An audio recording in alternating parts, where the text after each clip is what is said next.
magulang at lalo na sa ating mga batang pinag-aaralan ngayong araw. Bilang pangalawang Pangulo ng SPTA, taos-puso po akong nagpapasalamat sa bawat isa sa inyo.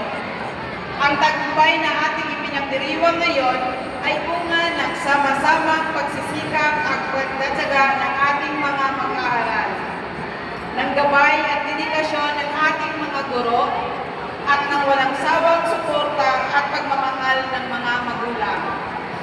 Sa ating mga natatanging mag-aaral, binabati ko kayong lahat, ipagpatuloy ninyo ang inyong pagsisikap at huwag kayong matagong mangarap ng mas mataas.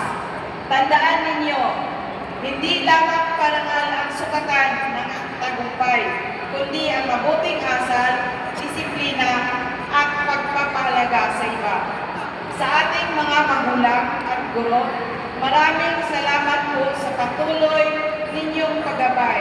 Dahil sa inyo, nagiging posible ang magandang kinabukasan ng aming mga anak. Sa pagtatapos, naway manatili sa ating pagkakaisa at pagtutulungan para sa ikaunlad ng ating paaralan at ng bawat isa. Muli, pagbati sa ating lahat. Maraming salamat po.